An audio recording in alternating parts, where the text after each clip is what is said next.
ওম গণেশায় নমঃ।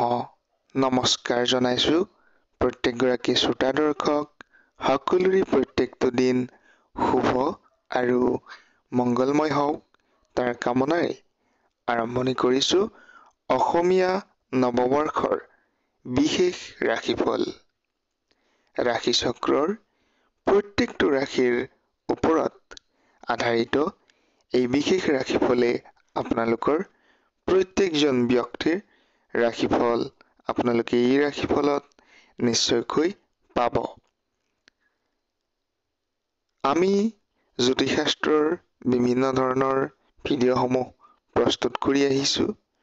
যোৱা বৰ্ষৰ অৰ্থাৎ অসমীয়া বছৰটোৰ ৰাশিফল আমি জনাবলৈ চেষ্টা কৰিছিলো আপোনালোকক, আৰু আপোনালোকে যি ধৰণে মৰম আদৰ আশীৰ্বাদ আমাক আগবঢ়ালে আমি আপোনালোকৰ ওচৰত সঁচাকৈ কৃতজ্ঞতা জ্ঞাপন কৰিছো।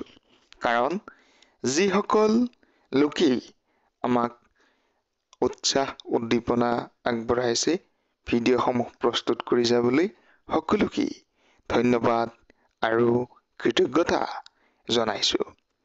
ইয়াৰ লগে লগে অসমীয়া নৱবৰ্ষৰ শুভেচ্ছা জনাইছো। অসমীয়া নৱবৰ্ষৰ ৰাশিফল আৰম্ভণি কৰিছো মেষ ৰাশিৰ জাতক জাতিকাসকলৰ পৰা। মেষ ৰাশিৰ জাতক জাতিকাসকলৰ অশ্বিনী নক্ষত্ৰৰ 1 নম্বৰ চৰণ আৰু পোনপটীয়াকৈ 4টা পাত অশ্বিনী নক্ষত্ৰৰ, ভৰণী নক্ষত্ৰৰ 4ৰ্থ পদ আৰু কৃতিকা নক্ষত্ৰৰ এটা পদেৰে মেষ ৰাশি গঠন হৈছে। মেষ ৰাশিৰ প্ৰথম আখৰ হৈছে চু, চে, চু, ল, লি, লু, লে আৰু অ। আমি সাধাৰণতে মেষ ৰাশিৰ আদি আখৰ অ আৰু ল বুলি জানো।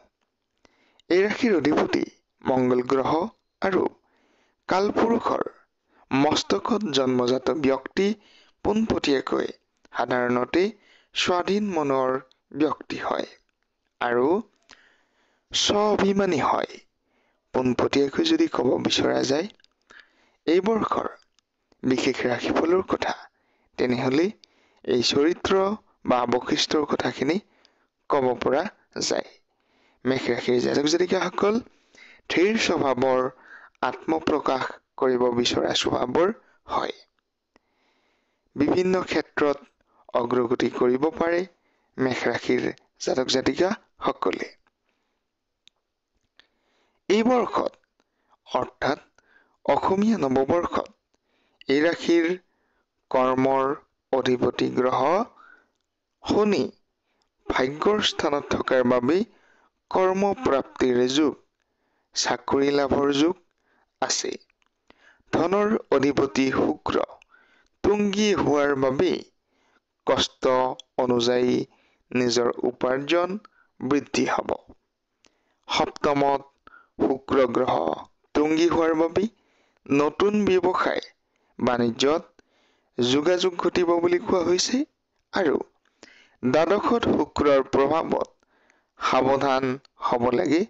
ঠগ প্ৰবঞ্চক বিভিন্ন ফ্ৰড আদিৰ পৰা সাৱধানতা অৱলম্বন কৰাটো প্ৰয়োজনীয়। প্ৰেম প্ৰণয় বিবাহৰ কথা যদি ক'ব বিচৰা যায় তেনেহলে নতুন প্ৰেমত বিপৰীত লিংগৰ সঁহাৰি পাব। বিবাহৰ উপযোগীসকলৰ বাবে সময় অনুকূল হ'ব এই বৰ্ষত। এই বৰ্ষত বিবাহৰ ক্ষেত্ৰত সাৱধানতাৰো প্ৰয়োজন আছে। দৰ্শন বিৰোধৰ কাৰকতা দেখা গৈছে। সন্তানৰ সুশান্তি, সুসংবাদ লাভ কৰিব পাৰিব। পাৰিবাৰিক ক্ষেত্ৰত যোগাযোগৰ বাবে শুভ আৰু বিশেষ মংগলময় ফলাফল লাভ কৰিব পাৰিব। যদি আমি বিদ্যা শিক্ষাৰ কথা ক'ব বিচাৰো এই বৰ্ষত উচ্চ শিক্ষাৰ্থীসকলে সুনাম অৰ্জন কৰিব পাৰিব আৰু যোগাযোগত শুভ হ'ব। বিদেশত থকা বিদ্যাৰ্থীসকলৰ জ্ঞান অৰ্জনত শুভ হ'ব। স্বাস্থ্যৰ কথা ক'বলৈ গ'লে ৰাশিৰ অষ্টমপতি নিযুক্ত হোৱাৰ বাবে বেছিভাগ সময় সৰু সুৰা ৰোগ এই বৰ্ষত দেখা যাব। প্ৰতিবিধান হিচাপে বা প্ৰতিকাৰ হিচাপে এই বৰ্ষত আপোনালোকৰ অশুভ গ্ৰহ হৈছে বৃহস্পতি, ৰাহু, এই দুটা গ্ৰহ আপোনালোকৰ অশুভ। গতিকে পোনপটীয়াকৈ এই দুটা গ্ৰহৰ প্ৰতিকাৰ কৰি ল'ব পাৰে। নিশ্চয়কৈ শুভাশুভ ফল লাভ কৰিব পাৰিব। বিশেষ শুভাশুভ ফল আপোনালোকৰ প্ৰত্যেকটো দিন শুভ হওক, মংগলময় হওক। আহিছো ৰাশি চক্ৰৰ দ্বিতীয়টো ৰাশি বৃষভ ৰাশি। বৃষভ ৰাশিৰ জাতক জাতিকাসকলৰ এই বৰ্ষত অৰ্থাৎ অসমীয়া নৱবৰ্ষ আপোনালোকৰ কি ধৰণে পাৰ হ'ব জনাব বিচাৰিছো। হচৌ, হচৈ, ব আদি আখৰ বৃষ ৰাশিৰ। পোনপটীয়াকৈ বৃষ ৰাশিৰ জাতক জাতিকাসকলৰ ধনশালী, বিভিন্ন বুদ্ধিসম্পন্ন, স্থিৰ প্ৰকৃতিৰ বুলি কোৱা হয় বৃষ ৰাশিক। কৰ্মৰ ক্ষেত্ৰত ব্যৱসায় বাণিজ্য, কৰ্মপতি শনি কৰ্মৰ স্থানত থকাৰ বাবে চাকৰি লাভৰ যোগ, কৰ্মপ্ৰাপ্তিৰ যোগৰ সম্ভাৱনা বৃদ্ধি পাইছে। ধনৰ অধিপতি বুধ গ্ৰহ নিজ হোৱাৰ বাবে কষ্ট অনুযায়ী উপাৰ্জন কমিব পাৰে, উপাৰ্জন আপোনালোকৰ হ্ৰাস পাব পাৰে। গতিকে বুধ গ্ৰহৰ প্ৰতিকাৰ আপোনালোকে এই বৰ্ষত কৰি ল'ব পাৰে। কৰ্মপ্ৰাপ্তিৰ যোগ আছে আৰু আয়ৰ স্থানত শুক্ৰ গ্ৰহ তুংগ ভাৱত থকাৰ বাবেই বৃদ্ধি আহিব ধনৰ ক্ষেত্ৰত, মান সন্মানৰ ক্ষেত্ৰত, কৰ্মলাভৰ ক্ষেত্ৰত, বিভিন্ন কাৰিকৰী ক্ষেত্ৰত শুভাশুভ ফল দেখা গৈছে। বিদ্যা শিক্ষা জ্ঞানৰ কথা যদি ক'ব বিচৰা যায় তেনেহ'লে বিদ্যা শিক্ষা জ্ঞানৰ ক্ষেত্ৰত নিম্ন বিদ্যালয়ত পঢ়া শুনা কৰিবলৈ ওলোৱা ছাত্ৰ ছাত্ৰীসকল, বিদ্যাৰ্থীসকলৰ বাবে যথেষ্ট শুভ। পিতৃ মাতৃক আনন্দিত কৰিব পাৰিব। উচ্চ বিদ্যাৰ্থীসকলৰ বাবে আত্মীয় স্বজনৰ পৰা কিছু বাধাৰ সন্মুখীন হ'ব লগা হ'ব পাৰে। ধৰ্ম আৰু বিদ্যা জ্ঞান লাভৰ ক্ষেত্ৰত বাধা দেখা নাযায় বুলি কোৱা হৈছে। বিদেশত থকা সকলৰ বাবে সুনাম অৰ্জনত কোনো ধৰণৰ বাধা আহি নপৰে। স্বাস্থ্যৰ কথা যদি আমি ক'ব বিচাৰো, অষ্টমপতি গ্ৰহ গুৰু দ্বাদশস্থ হোৱাৰ বাবে 18 বহাগত গুৰু ৰাশিত অৱস্থান কৰাৰ বাবে আপোনাৰ কিছু কিছু পুৰণি ৰোগৰ নতুনকৈ দেখা দিব পাৰে। গতিকে পুৰণি ৰোগ যদি কিছু অসুবিধা আছিল, এই ৰোগৰ পৰিত্ৰাণৰ উপায় কৰিব পাৰে। ইয়াৰ লগতে বৃহস্পতি গ্ৰহৰ প্ৰতিকাৰ কৰি ল'ব পাৰে, নিশ্চয়কৈ শুভ হ'ব। আহিছো তৃতীয় ৰাশি মিথুন ৰাশি। মিথুন ৰাশিৰ জাতক জাতিকাসকল সকলোকে নৱবৰ্ষৰ শুভেচ্ছা জনাইছো। মিথুন ৰাশিৰ জাতক জাতিকাসকল আদি আখৰ হৈছে ক আৰু দ্বিতীয় ছ। মৃগশিৰা নক্ষত্ৰ, আদ্ৰা নক্ষত্ৰ, পূৰ্ণবসু নক্ষত্ৰৰ কেইবাটামান পদ লগ লাগি মিথুন ৰাশি গঠিত হৈছে। শিশুসুলভ মনৰ অধিকাৰী, তীক্ষ্ণ মেধাৱী, মৃদুভাষী, আমোদ প্ৰমোদ প্ৰিয়, আত্মপ্ৰশংসাকামী, ৰুচিবোধ বিভিন্ন ক্ষেত্ৰত কৰ্ম কৰি থাকিব বিচৰা ৰাশিটোৱেই হৈছে মিথুন ৰাশি। মিথুন ৰাশিৰ জাতক জাতিকাসকলৰ ধনশালী, সুখী হোৱাৰ সম্ভাৱনা বৃদ্ধি হৈছে আৰু সাধাৰণতে শিশুসুলভ মন থাকেই মিথুন ৰাশিৰ জাতক জাতিকাসকলৰ।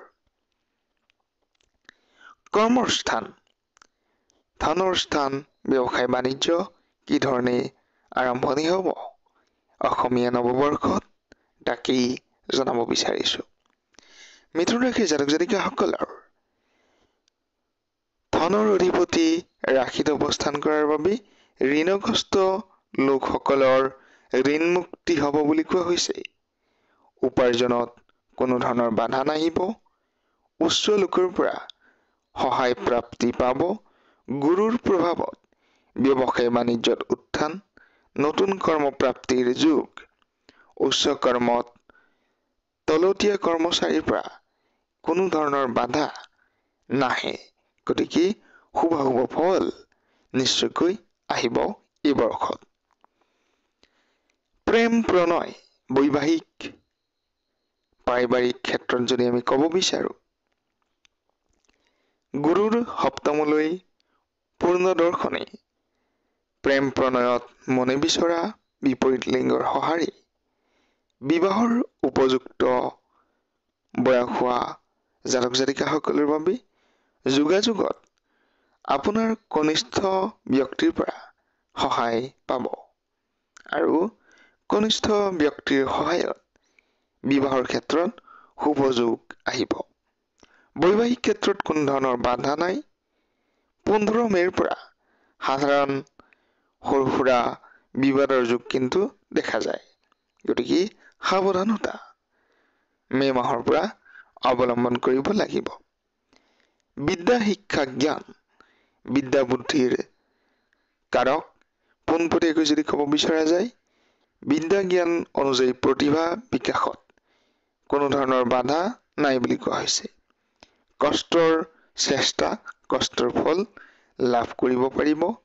বিদ্যা জ্ঞান অনুযায়ী সুনামৰ পৰা বঞ্চিত হোৱাৰ সম্ভাৱনা দেখা গৈছে, যাৰ বাবে সাৱধানতা অৱলম্বন কৰাটো প্ৰয়োজনীয়। শিক্ষাৰ্থীসকলৰ ক্ষেত্ৰত সিদ্ধান্ত লোৱাত কিছু খেলিমেলি হ'ব পাৰে। উচ্চ লোকৰ পৰা নিশ্চয়কৈ আপোনালোকে কিছু সহযোগিতা যিকোনো কৰ্ম কৰাৰ আগত আপোনালোকে সোধা মেলা আপোনালোকে কৰি ল'ব পাৰে। জ্ঞানী ব্যক্তিৰ ছত্ৰছায়া আপোনালোকে ল'ব পাৰে। নিশ্চয়কৈ এই বৰ্ষত স্বাস্থ্যৰ পোনপটীয়াকৈ যদি ক'ব বিচৰা যায়, স্বাস্থ্যৰ ক্ষেত্ৰত প্ৰতিকূল অৱস্থা আহিব পাৰে, সম্ভাৱনা দেখা গৈছে আৰু মাৰ্চ মাহৰ পৰা স্বাস্থ্যৰ অসুবিধাৰ পৰা পৰিত্ৰাণ লাভ কৰিব। ৰাহু কেতু শনি এই তিনিটা গ্ৰহৰ প্ৰতিকাৰ কৰিব পাৰি এই বৰ্ষত। শনি অথবা বুধবাৰে একমুখী ৰুদ্ৰাক্ষ ধাৰণ কৰিব পাৰি। 1 মে'ৰ পৰা 3-7 মুখী ৰুদ্ৰাক্ষ ধাৰণ কৰিব পাৰে আৰু কেতু শনি বৃহস্পতিৰ প্ৰতিকাৰ কৰি ল'ব পাৰে। গ্ৰহৰ পূজা, গ্ৰহৰ পাঠ অথবা গ্ৰহৰ কবচ, গ্ৰহৰত্ন ধাৰণ এনেধৰণে গ্ৰহৰ প্ৰতিকাৰ কৰিব পাৰি। ৰাশি চক্ৰৰ চতুৰ্থ ৰাশি কৰ্কট ৰাশি।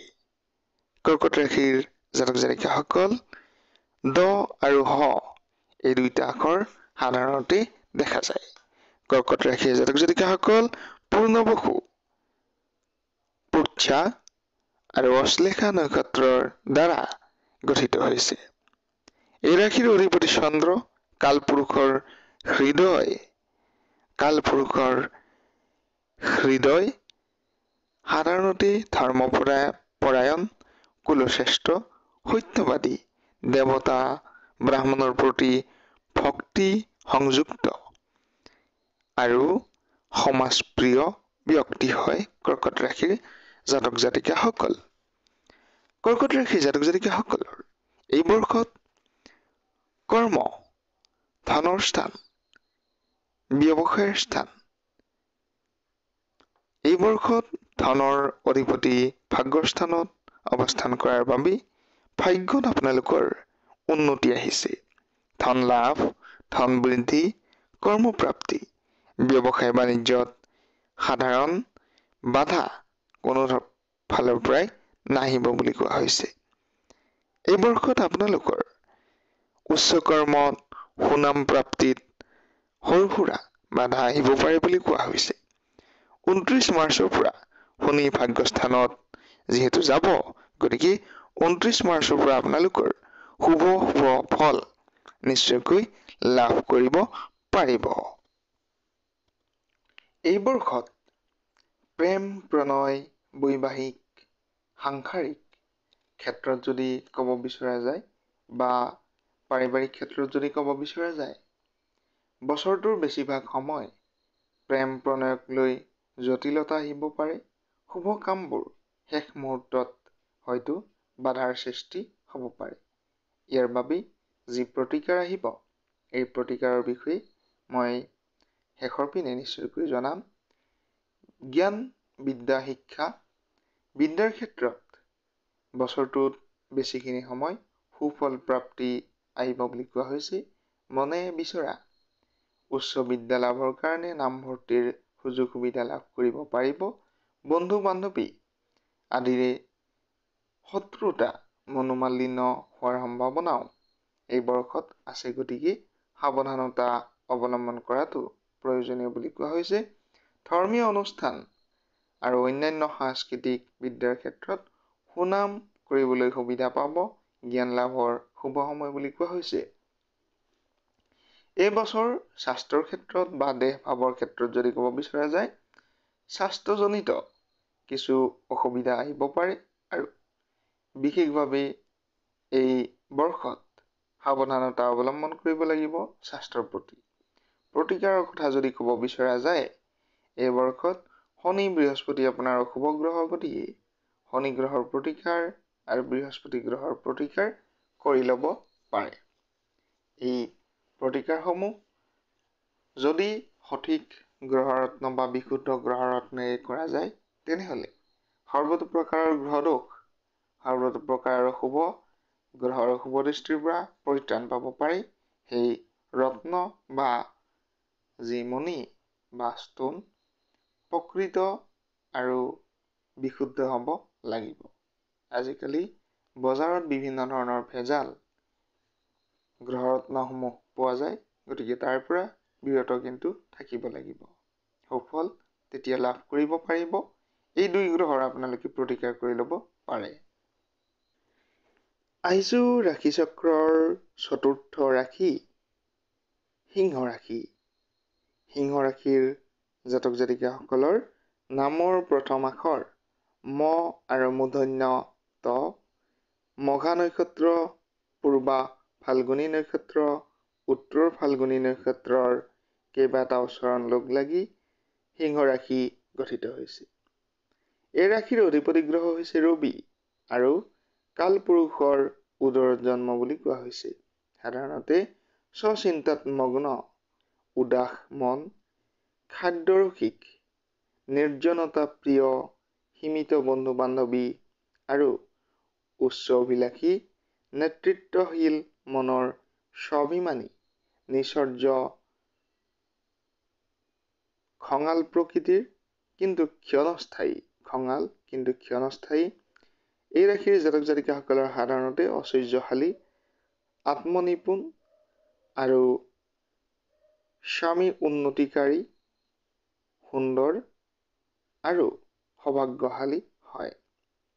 গোচৰ মতে এই বৰ্ষত ধনৰ স্থানত কেতু গ্ৰহ, চতুৰ্থত লগ্ন, সপ্তমত শনি, মংগল, আয়ুৰ স্থানত শুক্ৰ, ৰাহু, বুধ, ভাগ্যৰ স্থানত ৰবি, বৃহস্পতি, আয়ৰ স্থানত চন্দ্ৰ গ্ৰহ অৱস্থান কৰিছে। মে' মাহত গুৰু কৰ্মস্থানত যাব, গতিকে 29 মাৰ্চ 2024 পৰা আপোনাৰ শুভ মংগলময় ফলাফল নিশ্চিতভাৱে আহিব। কৰ্ম ক্ষেত্ৰত যদি আমি ক'ব বিচাৰোঁ, ব্যৱসায় বাণিজ্যৰ ক্ষেত্ৰত এই বছৰটোৰ বেছিভাগ সময় কৰ্মত শান্তি ভোগ কৰিব পাৰিব। নতুন কৰ্মৰ যোগাযোগত লাভান্বিত হ'ব। আপোনাৰ তলৰ কৰ্মচাৰীৰ পৰা দুখ ভোগ পোৱাৰ সম্ভাৱনা আছে বা ভাতৃসদৃশ ব্যক্তিৰ লগত বিবাদৰ সম্ভাৱনাও আছে। গতিকে সাৱধানতা অৱলম্বন কৰিব লাগিব।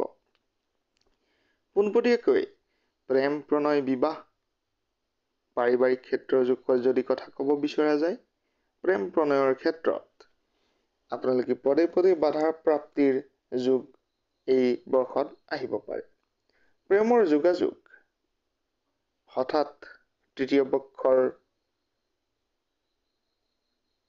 আহিব পাৰে বা তৃতীয় পক্ষৰ পৰা বাধা আহিব পাৰে। এনে ক্ষেত্ৰত সাৱধানতা অৱলম্বন কৰাটো প্ৰয়োজন।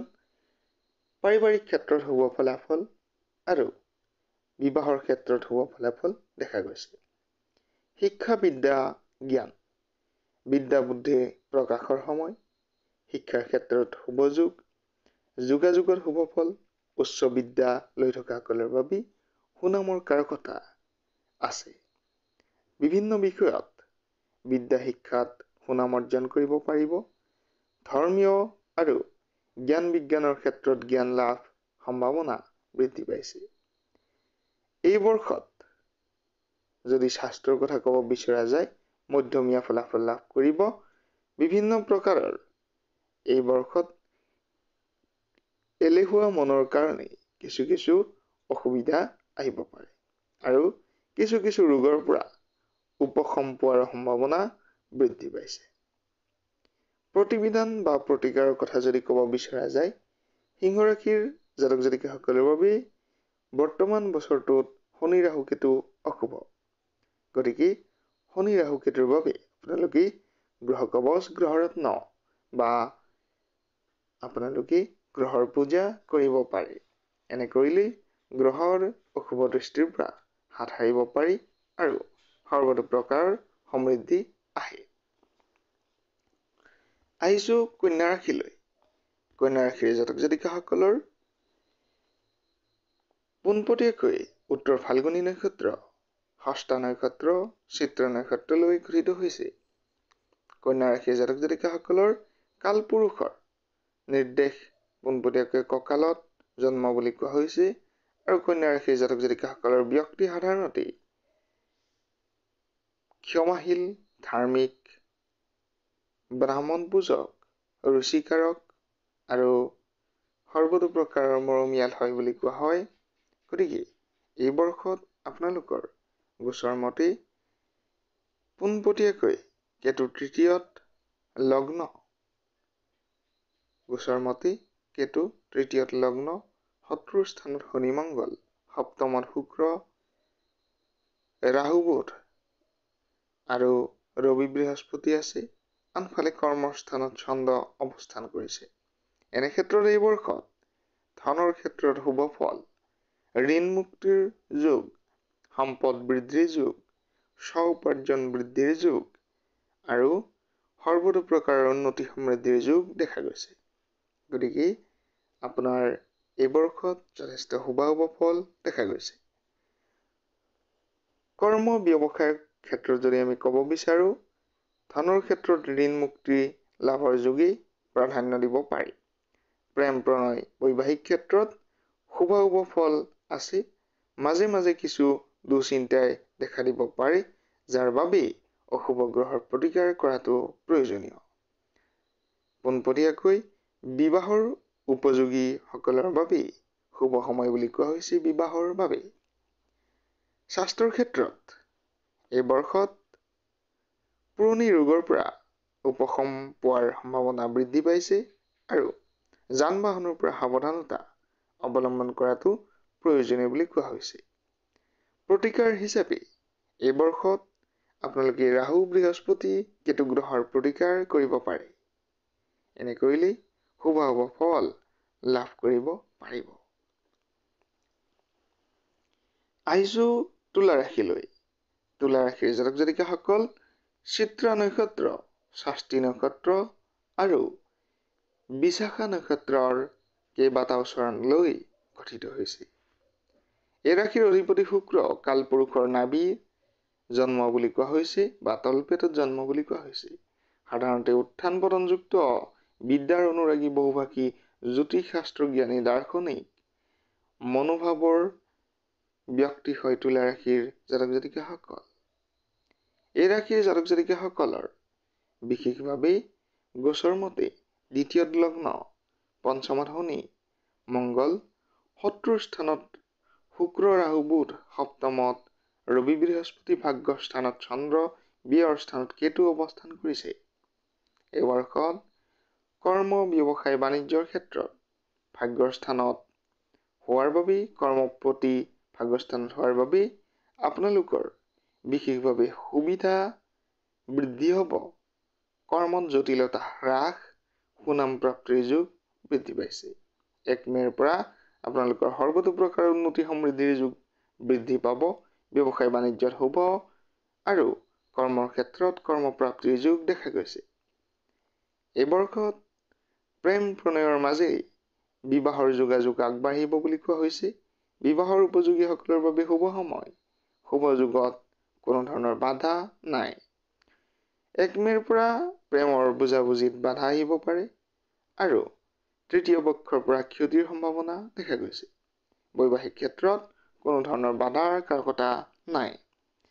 শিক্ষা বিদ্যাৰ ক্ষেত্ৰত উচ্চ শিক্ষাৰ যোগাযোগত কোনো ধৰণৰ বাধা নাই বুলি কোৱা হৈছে আৰু শুভ যোগ, প্ৰতিভা সন্ধানী পৰীক্ষাত সুনাম লাভ, বিভিন্ন ধৰণৰ প্ৰতিযোগিতামূলক পৰীক্ষাত অৱতীৰ্ণ হ'লে সুনামৰ সম্ভাৱনাই বৃদ্ধি পাইছে। গতিকে পোনপটীয়াকৈ যদি ক'ব বিচৰা যায়, তুলা ৰাশিৰ জাতক জাতিকাসকলৰ শুভ আৰু মংগলময় ফলাফল দেখা গৈছে বিদ্যা আৰু শিক্ষাৰ ক্ষেত্ৰত। স্বাস্থ্যৰ ক্ষেত্ৰত ৰোগৰ প্ৰাদুৰ্ভাৱ নাই যদিও অস্ত্ৰৰ আঘাতৰ সম্ভাৱনা আছে বুলি কোৱা হৈছে। গতিকে সাৱধানতা অস্ত্ৰ চলাওঁতে কৰিব লাগিব। আপোনালোকে অৱলম্বন কৰিব লাগিব। যিকোনো অস্ত্ৰৰ পৰা সাৱধানতা অৱলম্বন কৰিব লাগিব। এই বৰ্ষত শনি আৰু কেতু গ্ৰহ অশুভ। গতিকে আপোনালোকে শনি আৰু কেতু গ্ৰহৰ প্ৰতিকাৰ কৰি ল'ব পাৰে। শুভাশুভ ফলৰ বাবে বিশুদ্ধ গ্ৰহ ৰত্ন ধাৰণ কৰাই আপোনালোকে গ্ৰহৰ প্ৰতিকাৰ কৰিব পাৰে। সকলো ব্যক্তিৰে কঁকাল মংগল কামনা কৰিছোঁ। আহিছোঁ স্কৰ্পিঅ। বৃশ্চিক ৰাশি।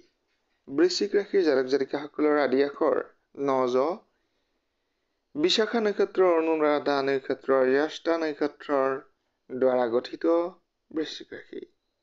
বৃশ্চিক ৰাশিৰ জাতক জাতিকাসকলৰ বিশেষভাৱে এই বৰ্ষত কৰ্মক্ষেত্ৰত শুভ বুলি ক'ব পাৰি। ধনৰ স্থানত শুভ আৰু অৰ্থনৈতিক ক্ষেত্ৰত শুভ ফল আপোনালোকে লাভ কৰিব পাৰিব। প্ৰেমৰ মাজেদি বিবাহৰ শুভ সংযোগ ঘটিব বুলি কোৱা হৈছে। প্ৰেমৰ ক্ষেত্ৰত কোনো ধৰণৰ বাধা নাহিব আৰু জ্যেষ্ঠ ব্যক্তিৰ ক্ষেত্ৰত বা জ্যেষ্ঠ ব্যক্তিৰ পদাৰ্পণত কিছু অসুবিধাৰ সৃষ্টি আহিব পাৰে প্ৰেমৰ ক্ষেত্ৰত। শিক্ষাৰ ক্ষেত্ৰত সুনাম, প্ৰতিভা বিকাশৰ ক্ষেত্ৰত প্ৰাপ্তিৰ যোগ, সন্মান প্ৰাপ্তিৰ যোগ, মান মৰ্যাদা বৃদ্ধিৰ যোগ দেখা গৈছে। শিক্ষাৰ ক্ষেত্ৰত বিদ্যা লাভৰ যোগ প্ৰস্তুত হৈছে। সুফল পৰীক্ষাৰ ক্ষেত্ৰত বিভিন্ন ধৰণৰ প্ৰতিযোগিতামূলক পৰীক্ষা, নিযুক্তি পৰীক্ষা, বাছনি পৰীক্ষাত সুফল লাভ কৰিব পাৰিব। এই বৰ্ষত পুৰণি কিছু ৰোগে আপোনাক অসুবিধাত পেলাব পাৰে। সাৱধানতা অৱলম্বন কৰাটো প্ৰয়োজন। এইবাৰ বৃশ্চিক ৰাশিৰ জাতক জাতিকাসকল শনি ৰাহু অশুভ। গতিকে শনি ৰাহুৰ প্ৰতিকাৰ কৰি ল'ব পাৰে বৃশ্চিক ৰাশিৰ জাতক জাতিকাসকলে। এইবাৰ আহিছোঁ ধনু ৰাশিলৈ। ধনু ৰাশিৰ জাতক জাতিকাসকলৰ আদি আখৰ ধ, ফ আৰু ফ। মূলা নক্ষত্ৰ, পূৰ্বাহাৰা নক্ষত্ৰ আৰু উত্তৰহাৰা নক্ষত্ৰৰ দ্বাৰা ধনু ৰাশি গঠিত হৈছে। ধনু ৰাশিৰ অধিপতি বৃহস্পতি কালপুৰুষৰ উৰুদয়ত জন্ম বুলি কোৱা হৈছে। সাধাৰণতে ধনু ৰাশিৰ জাতক জাতিকাসকলৰ ব্যক্তিসকল বুদ্ধিমান, আত্মঅভিমানী, ধীৰ স্থিৰ, পৰৰ উপকাৰী, ৰাজ অনুগ্ৰহপ্ৰাপ্ত, জ্ঞান শিক্ষা প্ৰদান কৰি আনন্দ লাভ কৰা স্বভাৱৰ হয়। খাদ্যৰসিক, পিতামাতাৰ প্ৰতিপালক, যান বাহন সম্পত্তি আদি যুক্ত উদাৰ মনৰ অধিকাৰী ধনশালী সহায় সহযোগিতা সাহায্য দিবলৈ কুণ্ঠাবোধ নকৰা এজন ব্যক্তি বুলি ক'ব পাৰি ধনুৰাশিৰ জাতক জাতিকাসকল। সাধাৰণতে এই বৰ্ষত আপোনালোকৰ গোচৰ মতে তৃতীয়ত শনি মংগল, চতুৰ্থত শুক্ৰ ৰাহু বুধ, পঞ্চমত ৰবি বৃহস্পতি, সপ্তমত চন্দ্ৰ, কৰ্মস্থানত কেতু, ব্যয় লগ্ন বুলি কোৱা হৈছে। এই বৰ্ষত কৰ্মস্থিত কেতুৰ বাবে কৰ্মত জটিলতা বৃদ্ধি, ঊৰ্ধ্বতম মহলৰ পৰা গ্লানি আহিব পাৰে, অপবাদ আহিব পাৰে, অপমানিত হোৱা কৰ্মৰ পৰা সাৱধানতা অৱলম্বন কৰাটো প্ৰয়োজন। ধনৰ স্থানত শুভ উপাৰ্জন বৃদ্ধিৰ যোগ আছে। প্ৰায় এই বৰ্ষত মানসিক দুশ্চিন্তা বা অযথা ব্যয়ৰ কাৰকতা আহিব পাৰে। ব্যৱসায় বাণিজ্যৰ ক্ষেত্ৰত শুভ ফল, নতুন কৰ্ম, নতুন ব্যৱসায়ৰ ক্ষেত্ৰত শুভ ফল লাভ কৰিব। প্ৰেম আৰু বিবাহৰ ক্ষেত্ৰত এই বৰ্ষত নতুন আৰু গোপন প্ৰেম প্ৰণয়ৰ ক্ষেত্ৰত সুখ ভোগ হ'ব বুলি কোৱা হৈছে। শুভ যোগ। প্ৰেমত জটিলতা মনোমালিনতা আহিব পাৰে 1 মে'ৰ পৰা। প্ৰেমৰ মাজেৰে বিবাহৰ যোগাযোগত আগবাঢ়িব পাৰিব। বিবাহৰ ক্ষেত্ৰত বিবাহৰ পাত্ৰ পাত্ৰীসকল যিসকলৰ বিবাহৰ উপযুক্ত বয়স হৈছে তেওঁলোকৰ বাবে যথেষ্ট শুভ যোগ প্ৰস্তুত হৈছে এইবাৰ। বিদ্যা শিক্ষাৰ ক্ষেত্ৰত পোনপটীয়াকৈ এইবাৰ বিদ্যা শিক্ষাৰ ক্ষেত্ৰত বুদ্ধি প্ৰয়োগ, প্ৰতিভা বিকাশৰ ক্ষেত্ৰত খেলি মেলিয়ে দেখা দিব পাৰে। গতিকে সাৱধানতা অৱলম্বন কৰিব লাগিব। সিদ্ধান্ত লোৱাৰ পূৰ্বেই যিকোনো সিদ্ধান্ত লোৱাৰ পূৰ্বেই জ্যেষ্ঠজনৰ পৰামৰ্শ লোৱাটো প্ৰয়োজনীয়। স্বাস্থ্যৰ ক্ষেত্ৰত বিশেষভাৱে এবাৰ চিকিৎসাৰ ক্ষেত্ৰত শুভ ফলাফল দেখা গৈছে। পুৰণি ৰোগীৰ আশু আৰোগ্য আহিব বুলি কোৱা হৈছে। গতিকে শুভ ফল দেখা গৈছে। প্ৰতিবিধান হিচাপে এই বৰ্ষত ৰাহু কেতু শনি অশুভ গ্ৰহৰ প্ৰতিকাৰ কৰিব পাৰি গ্ৰহৰ ৰত্নেৰে, গ্ৰহৰ কবজেৰে বা গ্ৰহৰ পূজাৰে। এনে কৰিলে গ্ৰহৰ অশুভ দৃষ্টিৰ পৰা পৰিত্ৰাণ পাব পৰা যায় আৰু বিশুদ্ধ গ্ৰহ ৰত্ন ধাৰণ কৰিলে নিশ্চয়কৈ অশুভ গ্ৰহৰ অশুভ দৃষ্টিৰ পৰা পৰিত্ৰাণ পাব পাৰি। মকৰ ৰাশি। মকৰ ৰাশিৰ জাতক জাতিকাসকলৰ এই বৰ্ষত আৰম্ভণিতে মকৰ ৰাশিৰ জাতক জাতিকাসকলৰ নামৰ আদি আখৰ হৈছে খ আৰু জ। উত্তৰহাৰা নক্ষত্ৰ, শ্ৰৱণা নক্ষত্ৰ আৰু ধনিষ্ঠা নক্ষত্ৰৰে গঠিত হৈছে মকৰ ৰাশি। মকৰ ৰাশিৰ জাতক জাতিকাসকলৰ গোচৰ মতে শনি মংগল ধনৰ স্থানত, সহজস্থিত শুক্ৰ ৰাহু বুধ, চতুৰ্থত ৰবি বৃহস্পতি, শত্ৰুৰ স্থানত চন্দ্ৰ, ভাগ্যৰ স্থানত কেতু, আয়ৰ স্থানত লগ্ন বুলি কোৱা হৈছে। গতিকে এই বৰ্ষত ব্যৱসায় বাণিজ্য কৰ্ম ধনৰ স্থানত ব্যয়বহুল উপাৰ্জন আপোনালোকৰ হ'ব বুলি কোৱা হৈছে। উপাৰ্জন অনুযায়ী ব্যয় বৃদ্ধি পাব। অনেক ক্ষেত্ৰত সহায় সহযোগিতা কৰিব লাগিব পাৰে। বিভিন্ন প্ৰকাৰে প্ৰয়োজনত অন্য ব্যক্তিৰ পৰা অৰ্থ সাহায্য ল'ব লগা হ'ব পাৰে। এই ক্ষেত্ৰত নতুন কৰ্মপ্ৰাপ্তিৰ যোগ কিন্তু এই বৰ্ষত আপোনালোকৰ আছে। পদোন্নতিৰ সম্ভাৱনা দেখা গৈছে।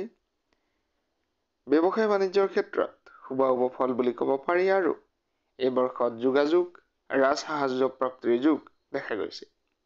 প্ৰেমৰ ক্ষেত্ৰত বিবাহৰ ক্ষেত্ৰত এই বৰ্ষত বিপৰীত লিংগৰ সঁহাৰি লাভ কৰিব। প্ৰেমৰ মাধ্যমেৰে বিবাহৰ যোগাযোগ আগবাঢ়িব। বৈবাহিক ক্ষেত্ৰত সুখ ভোগ হ'ব আৰু পোনপটীয়াকৈ তৃতীয় পক্ষৰ পৰা সাৱধানতা অৱলম্বন কৰিব লাগিব প্ৰেম বা বিবাহৰ ক্ষেত্ৰত। বিদ্যা বুদ্ধিৰ প্ৰকাশ বিদ্যাৰ ক্ষেত্ৰত শুভ যোগ, নতুন শিক্ষা লাভ, যোগাযোগত ঊৰ্ধ্বতম মহলৰ পৰা সঁহাৰি পাব। বিদ্যা শিক্ষাৰ ক্ষেত্ৰত সৰ্বতো প্ৰকাৰৰ সমৃদ্ধি আহিব। স্বাস্থ্য দেহৰ ভাৱত স্বাস্থ্যৰ কোনো ধৰণৰ অসুবিধা এই বৰ্ষত নহ'ব বুলি কোৱা হৈছে। পুৰণি ৰোগৰ পৰা উপশম পোৱাৰ সম্ভাৱনা বৃদ্ধি পাইছে।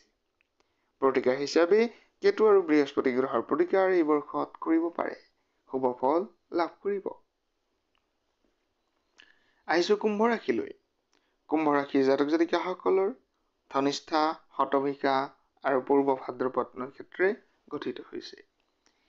কুম্ভ ৰাশিৰ জাতক জাতিকাসকলৰ সাধাৰণতে এই বৰ্ষত শনি মংগল গোচৰ মতে পোনপটীয়াকৈ দেখা গৈছে। ধনৰ স্থানত শুক্ৰ ৰাহু বুধ, সহজৰ স্থানত ৰবি বৃহস্পতি, পঞ্চম স্থানত চন্দ্ৰ, আয়ুৰ স্থানত কেতু বুলি কোৱা হৈছে, কৰ্মৰ স্থানত লগ্ন। বহু কষ্টৰ ফলত উপাৰ্জন বৃদ্ধি এই বৰ্ষত হ'ব। পুৰণি অনাদায় আদায় হ'ব।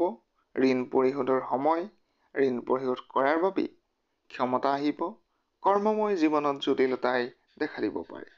কৰ্মপ্ৰাপ্তিত সম্ভাৱনা দেখা গৈছে। নতুন ব্যৱসায়ৰ ক্ষেত্ৰত, বাণিজ্য আৰম্ভণিৰ ক্ষেত্ৰত যথেষ্ট শুভ ফল দেখা গৈছে। গতিকে এই বৰ্ষত কৰ্ম ব্যৱসায় ধনৰ স্থান শুভ। প্ৰেম প্ৰণয় বিবাহৰ ক্ষেত্ৰত সাৱধান নহ'লে কনিষ্ঠজনৰ পৰা প্ৰেম প্ৰণয়ত অপমান অপবাদ আদি আহিব পাৰে। গতিকে সাৱধানতা অৱলম্বন কৰিব লাগিব। এই বৰ্ষত বিবাহৰ ক্ষেত্ৰত কিছু খেলিমেলিৰ সম্ভাৱনা আছে। গতিকে প্ৰতিকাৰ কৰি ল'ব পাৰে। শিক্ষা বিদ্যাৰ ক্ষেত্ৰত লাভালাভ আহিব। উচ্চ বিদ্যা যিসকলে ল'বলৈ গৈ আছে, প্ৰাথমিক বিদ্যা যিসকলে ল'বলৈ গৈ আছে, সকলোৰে বাবে শুভ সময়। এই বিদেশত থাকি বা বিদেশৰত হৈ সুনাম কৰিব পাৰিব যিসকলে বিদেশত পঢ়া শুনা কৰি আছে। প্ৰতিযোগিতামূলক পৰীক্ষাত অৱতীৰ্ণ হ'বলৈ যিসকলে গৈ আছে তেওঁলোকৰ বাবেও শুভ ফল দেখা গৈছে।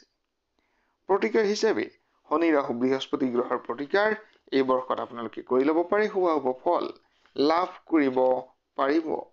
শুভ মংগলময় ফলাফল কামনা কৰিছো। আহিছো ৰাশি চক্ৰৰ অন্তিম ৰাশি মীন ৰাশিলৈ। মীন ৰাশিৰ জাতক জাতিকাসকল উত্তৰ ভাদ্ৰপদ, পূৰ্ব ভাদ্ৰপদ, ৰেৱতী নক্ষত্ৰে গঠিত হৈছে দ আৰু প্ৰথম আদি আখৰ। এই বৰ্ষৰ গোচৰ মতে আপোনালোকৰ শুক্ৰ ৰাহু আপোনালোকৰ আছে ধনৰ স্থানত ৰবি বৃহস্পতি, চতুৰ্থ স্থানত চন্দ্ৰ, সপ্তমত কেতু, ভাগ্যৰ স্থানত লগ্ন, ব্যয়ৰ স্থানত শনি আৰু মংগলৰ অৱস্থান। উপাৰ্জন বৃদ্ধিৰ যোগ আছে। কৰ্ম ব্যৱসায় বাণিজ্যৰ ক্ষেত্ৰত যদি আমি ক'ব বিচাৰো, ধনৰ ক্ষেত্ৰত যদি ক'ব বিচাৰো, মুকলি পথ হ'ব আপোনালোকৰ উপাৰ্জনৰ ক্ষেত্ৰত। সঞ্চয় বৃদ্ধি, কৰ্মপ্ৰাপ্তি, কৰ্ম উন্নতি, পদোন্নতি, কৰ্মত মান বৃদ্ধিৰ যোগ দেখা গৈছে। ব্যৱসায় বাণিজ্যৰ ক্ষেত্ৰত ঠগ প্ৰবঞ্চকৰ পৰা সাৱধানতা অৱলম্বন কৰিব লাগিব। এই বৰ্ষত শুক্ৰৰ প্ৰভাৱত প্ৰেম প্ৰণয় বিবাহৰ ক্ষেত্ৰত বিপৰীত লিংগৰ পৰা সমাদৰ সঁহাৰি লাভ কৰিব পাৰিব। বিবাহৰ উপযোগী বৰকন্যাসকলৰ বাবে বা পাত্ৰ পাত্ৰীসকলৰ বাবে শুভ ফল আছে। ইয়াৰ মাজতে 1 মে'ৰ পিছৰ পৰা প্ৰতাৰণা অশান্তি আহিব পাৰে। ইয়াৰ প্ৰতিকাৰ আপোনালোকে কৰি ল'ব পাৰে। শিক্ষা বিদ্যাৰ ক্ষেত্ৰত বিদ্যা লাভত কোনো ধৰণৰ বাধা নাই। বিদ্যা লাভৰ যোগ দেখা গৈছে। বিদ্যাৰ্থীসকলে সুনাম অৰ্জন কৰিব পাৰিব। উচ্চ মধ্য নিম্ন বিদ্যাৰ্থীসকলৰ প্ৰতিভা বিকাশত শুভ ফল দেখা গৈছে। স্বাস্থ্য দেহৰ ক্ষেত্ৰত গুৰুৰ প্ৰভাৱত সুস্বাস্থ্য লাভ, আশু আৰোগ্য লাভ, পুৰণি ৰোগৰ পৰা উপশম পোৱাৰ সম্ভাৱনা দেখা গৈছে। প্ৰতিকাৰ হিচাপে শনি আৰু ৰাহু গ্ৰহ, কেতু গ্ৰহৰ প্ৰতিকাৰ এই বৰ্ষত আপোনালোকে কৰি ল'ব পাৰে। প্ৰত্যেকগৰাকী শ্ৰোতা দৰ্শক সকলোৰে প্ৰত্যেকটো দিন শুভ আৰু মংগলময় হওক তাৰ কামনাৰে সামৰিছো বিশেষ ৰাশিফল। ধন্যবাদ।